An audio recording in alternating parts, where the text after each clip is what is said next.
You're listening to the Companion Gundog Podcast. I'm your host, Grayson Guyer, and we're keeping on with the theme from last time. Back on a boat.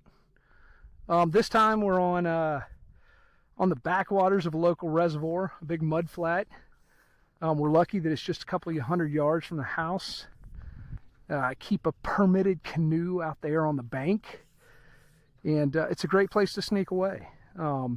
Have had a really productive day of training to this point, and kind of ended it with a little bit of time to try and knock out this podcast before domestic life takes over this evening.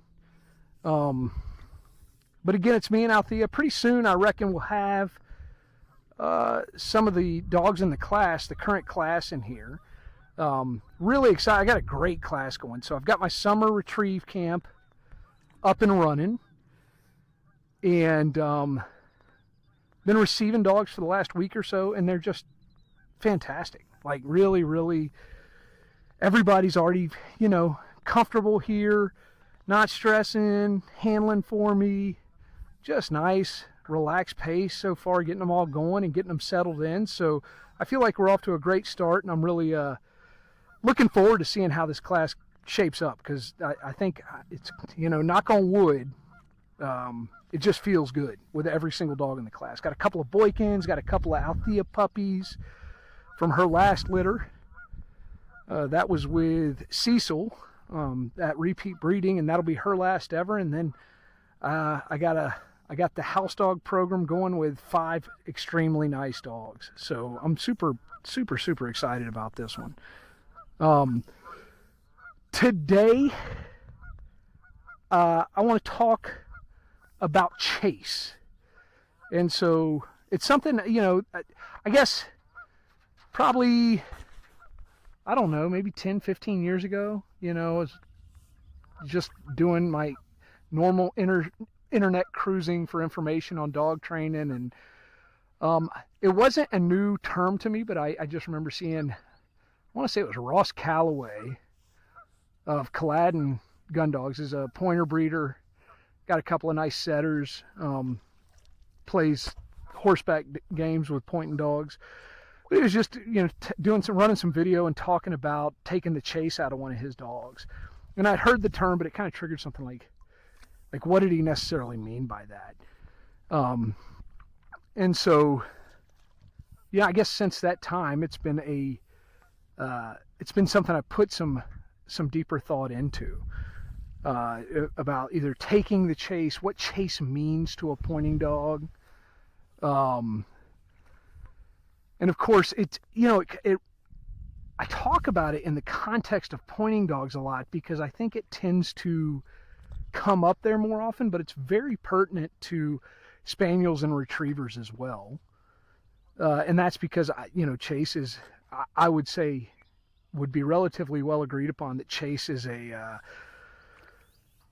large player in the predatory sequence. And so, my questions have always revolved around what's happening when a pointing dog chases? What's good about it? What's bad about it? Do we need, when we talk about taking the chase out of a dog, not only is it necessary, is it helpful? Is it dangerous in any way regarding our dog's attitude? And I think to some degree all of those things can be true. And so for me personally, again, and I know I bring it up all the time and it's probably getting old, but having started in protection sports, we spent so much time drive building puppies. It was like a big deal. And then when I got into gun dogs more deeply, I can remember people just talking about hey, be careful, get started on obedience early, which was like a cardinal sin in protection sports. Or, or never let them chase. I can remember seeing that more than a couple occasions. And it's like, how would how does the dog even know it's a predator? Of course, you get dogs with enough natural ability and enough natural drive, then you don't have to spend a ton of time, I guess, building drive. But it was what came naturally to me. It felt out of place to not do that. And it was, I guess I need to really prepare myself to speak on this at length. I didn't write notes for this one.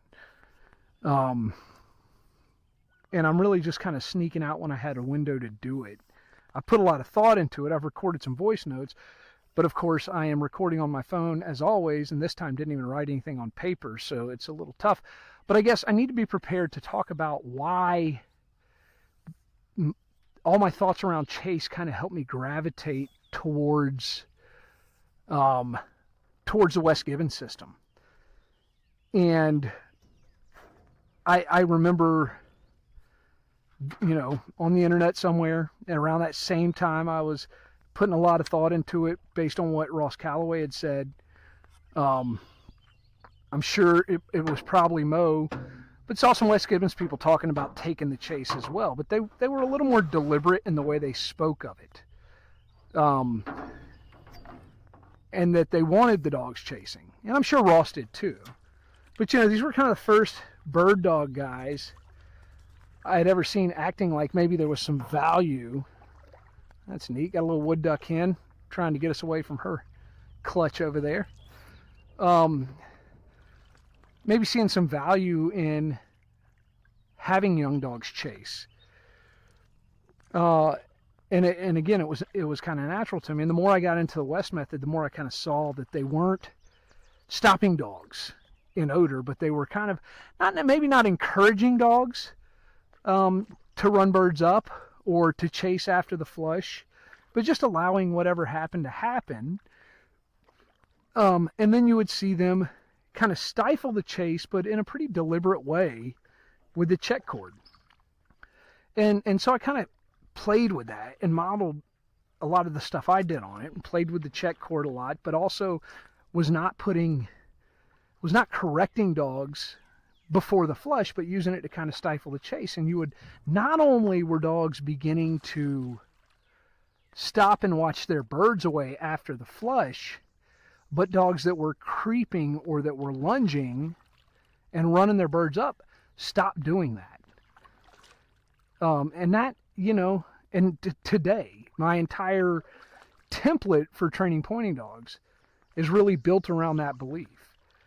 And I've said it on other podcasts, but I don't think I've ever really dug deep into my thoughts on chase on my own particular podcast. And so I think there's so much to be gained from thinking of what chase does. And so, when I was preparing for this, I just Googled, is chase reinforcing to dogs? And this was kind of the first time I recognized what AI was doing for us. And so basically what you get is a synopsis of what's pertinent on the internet about the question you're asking. And it's pretty good. And so Google AI came back with a response that was, yes, chase is reinforcing in and of itself. And so if you look at the whole predatory sequence, we tend to think of reinforcers being things that kind of are terminal satiating things, right? So it's like you get to go get the bird and put it in your mouth. You get the piece of food. And it's like when it needs to, we don't think of each little segment of the predatory sequence being reinforcing in and of itself. And I think for a long time, naturally, that's how I was playing it with, especially with my pointing dogs. But even when I'm studying a retriever or studying a flushing dog, it's the same thing. I've often referred to it as kind of pre-macking my way through the predatory sequence. And so say we go get the dog out of the truck and the dog's pumped and knows it's excited to get there. Oftentimes, if the dog does what I would like it to do, spins into heel, waits patiently, gives me some snappiness in order to move on to the next thing, we're reinforcing the act of getting out and being compliant with just allowing you to go hunt. And once you hunt, if you find something and you point it, and I come up into the sequence and say you rip the bird, and with a dog that I've begun to manage chase with, once that bird's ripped, we got a bunch of little wood ducks up there. Boy, golly, it's a huge clutch. I'm going to try not to bother them, but we're going to continue paddling up the creek. I'm pretty sure they'll be able to get away from us. What is the dog doing by remaining intense and standing still for me? What's it working for? And I think a lot of times it is the opportunity to chase. I bet there are 40 wood duck chicks up here. That's amazing. I'm sorry, guys, to be distracted with that one. It's just a whole bunch of them.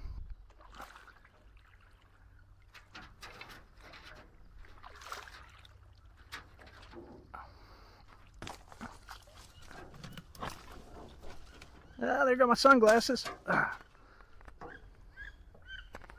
still got my lenses. Althea's excited about the wood ducks, as excited as I am.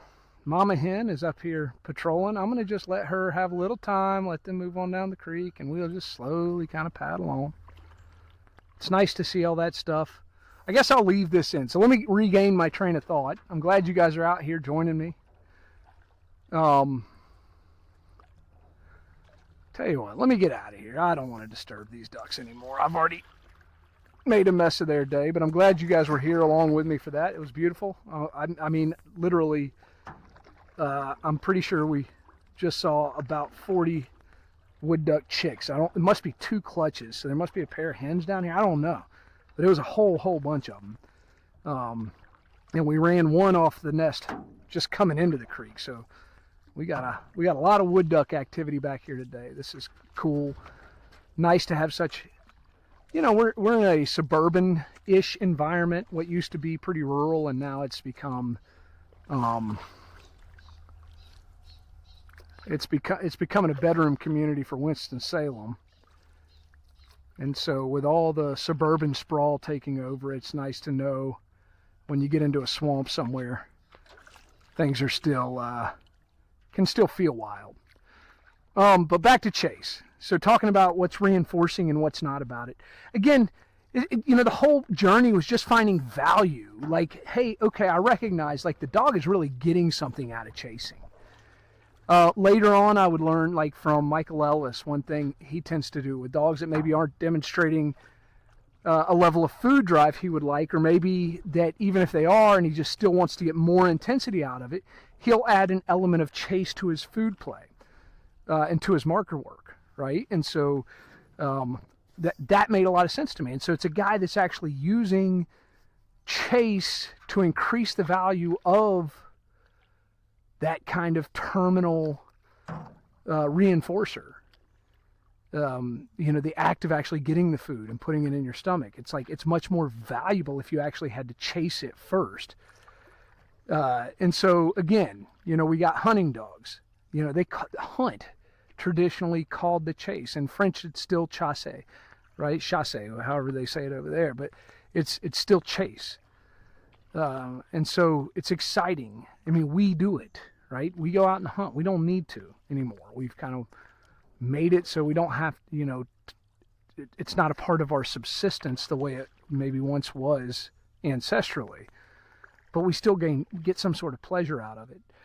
And so the pure act of literal chasing after the bird has sprung, I think can be a standalone reinforcer. And so for me, when I talk about chase management, that's why I don't call it taking chase. Because I feel like if I were to take the chase completely out of the dog, I'm kind of robbing myself of a valuable tool to reinforce a behavior I do like in the moment. And it reminds me of my time with Bob Messina, who was a really good retriever trainer that I worked under for a while. And one thing that really resonated with me that Bob said, and I've said this in the past on the podcast, but he talked about tilting the field downhill and uphill. And so when we're training for momentum in kind of the Rex Carr sense, where, I'm not worried about precision. I'm not trying to slow the dog down at all. I just want them to go forward, fast, forward, go, go, go. Think momentum, train for momentum first, and then we'll get our precision later. That's tilting the field downhill, right? I want you to want to run because there's something out there satisfying on the other end of this chase. And I need you to go pick that bumper up. And so I'll in regards to a retriever, I'll actually, compel you to run as well. And that's, when we're doing that, we're tilting the field as far downhill as possible. When I'm studying a pointing dog or a spaniel or even a retriever, when I'm stuffing the chase, if I'm stuffing the chase, I'm tilting the field uphill, right? I'm making it less enticing to chase that animal, and in some regard, I'm taking a little bit of the fun out of the entire game in doing so. And so I always want to be aware of that. And dogs that are able to maintain their intensity and their style while you're doing that, that's a wonderful natural gift. But still, could they be better? Could they demonstrate, express more style? And so I guess for me, chase, and what I'm getting to is I'll use what people would refer to as a delayed chase to reward a dog for a nice steadiness sequence, especially in the earlier phases. So if I get up there and I flush a bird for the dog, and the bird flies away, and the dog really restrains itself, and sticks to it and doesn't try to budge at all, I often will tap that dog on the head and just let it go on a delayed chase after that bird. Hopefully, usually I'm only going to do that if that bird's gotten way out of dodge. If it's hopped 20 yards down there and the dog's got eyes on it, I'm not likely to do that. But I feel like just the act of releasing that dog from the point of the point is a very powerful reinforcer. Gives them something. Now, if I have dogs that are a little too jumpy, if I feel like they're a threat to break, I'm not going to do that. And if they're really pushing it, I may step behind them and recall them to heel from the point of the point, right? And in so doing, I'm going to tilt that field uphill a little bit. And maybe I need to. Maybe the field is tilted a little too downhill for certain dogs at certain points in their training. But to me, the key is to get that field level, or to even leave it a little tilted downhill in order to capture the intensity of the dog post-flush, right? And so hopefully that makes sense to everybody. It's something I kind of been wanting to get out of my head. I think I just kind of ran through everything I wanted to say on it, and without notes and without somebody to keep me on track, that's extremely difficult for me. But in regards to pointing dogs, that to me is why chase is valuable and how I use it.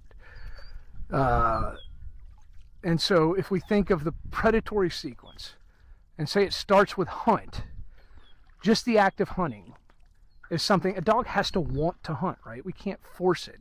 And if they want to do it and we put it on cue, then the act of being cued to do it, to me, is a release, and that release is going to be satisfying to the dog. Is going to have some sort of neurochemical effect on the dog that's going to make that behavior more likely to occur in the future. The thing he did before I released him to do it. And so it's powerful. I use that to say, hey, give me a nice attentive heel. Boom, you're there? Okay, hold that. Give me a little duration. Okay, go get him. Free, whatever. Yes, whatever release there is, and there's power in that. And again, now you've found the bird. If it's a spaniel, the spaniel closes with the bird, does its job, gets that bird in the air, and then if I've done my job right, boom, its butt hits the ground and it sits. Right? If it's on a razor's edge and the field is way downhill and it's thinking it may want to skip town and go chase that bird, maybe I'm going to say, no, you got to stay there. Maybe I'll compel it to stay in position. I might recall it. For me personally, If you get into that game of recalling dogs or releasing forward, there's a lot of, that can be a little sticky, so be careful with it. But if it's just having them sit still, stay put until you get there to kind of help finish the whole deal, and they're waiting for the release, then that release to the retrieve has its own value, its own power. That's the chase. That's the delayed chase, right? And once they get that bird in the mouth, the chase is over, and what we're relying on from there, in my opinion, are more like social behaviors that we amplify through training.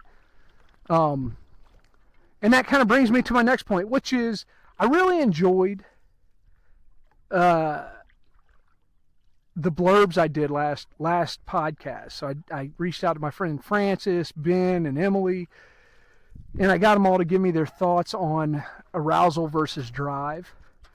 And that was fantastic. This time, I was thinking, man, let me reach out to another set of friends. And so I reached out, of course, to the old Brain Trust, the guys that I hang out with that I met through Nick Adair. And so that's Nick and Randall and Nate.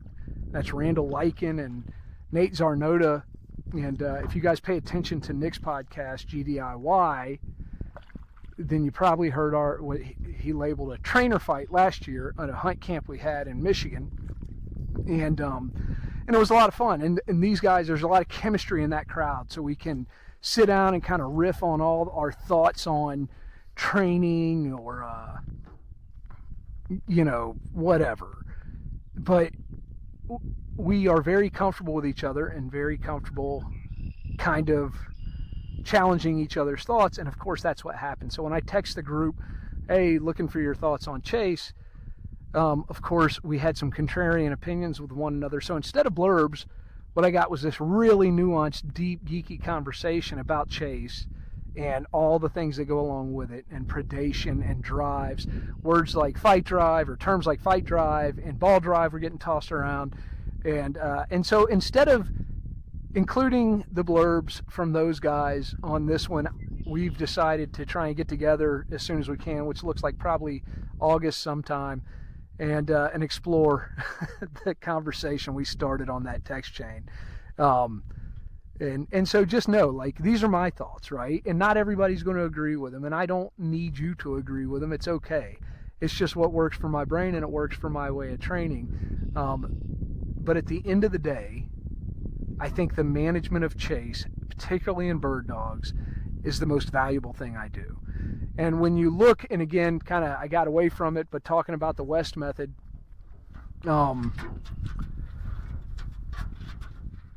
they do train dogs to stop on the check cord, and with the idea that they're in a bird field, they're expecting birds, but maybe there's no birds in play. They're not in the presence of a bird, but they're teaching the active stop, and they're going to rely on the active stop.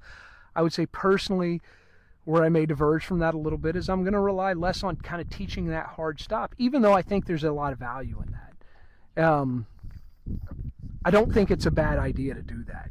I don't think it's a great idea to get your dog with a nose full of bird and jam it up to stop if it starts creeping or it wants to lunge. I think that's where the West system really gets it right in addressing that after the flush. And so we'll do that at first as we're introducing those concepts with the check cord and with the pinch collar in and around launchers and pigeons, and those concepts are going to bury themselves in the dog's head. Hopefully we habituate the act of stopping with a little bit of pressure post-flush, but even if we don't, the chase management is still a really valuable tool. And what I mean by that, and where I go, is by the time I'm managing chase, I'm usually letting the dogs run on loose birds. Hopefully they're hard flying and they get away from the birds. And then the corrections I give are going to be less about punishing the act of chasing and more about getting the dog to anticipate an alternate behavior. And for me, that's the recall from chase. And so I spend a lot more time recalling out of the chase than actually stopping the dog in chase in the early phase of doing that. But that's when I've graduated from, primarily using the check cord and the pinch collar to manage the dog in and around birds that are in launchers and then I control the flush on, and now I'm in loose birds that I don't control in an environment I don't control, And this is where I'm trying to get the dog to think about what they should be doing post flush, and I'm going to do that by not allowing self-release to chase. But I always am going, for me personally, to keep it in my hip pocket that I can release to the chase when I feel like you need it, to keep your attitude right, or to reward a job well done if you did it right. And hopefully that sticks with the dog, and I think it does, right? So this is how I've gotten to my way of doing things, and that's what chase means in regard to my particular, again, template. I'm not a fan of the word method or even system for the things I do, because everything is subject to change at any time, and I like it that way. And I suggest trying to think that way about your dogs, and maybe not holding too hard and fast to your ideologies. So that's what I got for today, guys. Thanks for being with us. I know that was a short one. I wanted to get it out of my head. Hopefully the sound quality's okay. It's a little breezy out here on these backwaters. Thanks for giving me the opportunity to come out here and steal an hour and enjoy a little time on the boat with Althea. Look forward, as we move forward with these, I think the canoe is the way to do it for me. This is I'm happy to make time for podcasting if I can do it this way. But maybe look forward to a few of my client dogs on the next one. If you haven't checked out the YouTube channel, check that out. That's Grayson Guyer's Companion Gundog channel on YouTube, where you can watch me paddle my boat as I give you the thoughts that are rattling around in my head. I did do a small video that came out really weird with the editing, because that's not my bag. So this is going to have to be like as light in editing as possible if I'm going to keep doing it. But with my Spaniel Reggie, and I got her on my boat, my other boat. If you recognize, that'll be the third boat in this series to this point. But you can check that out there. You can see some of the other client dogs going through this same process. I think we might try some new bodies of water too. I may drag my fishing pole along. You guys might get to see me throw some tailing loops and get snagged on some stuff. Maybe fall in the water at some point as the summer gets on and we get warmer. So again, thanks for being with me, guys. We'll look forward to the next one.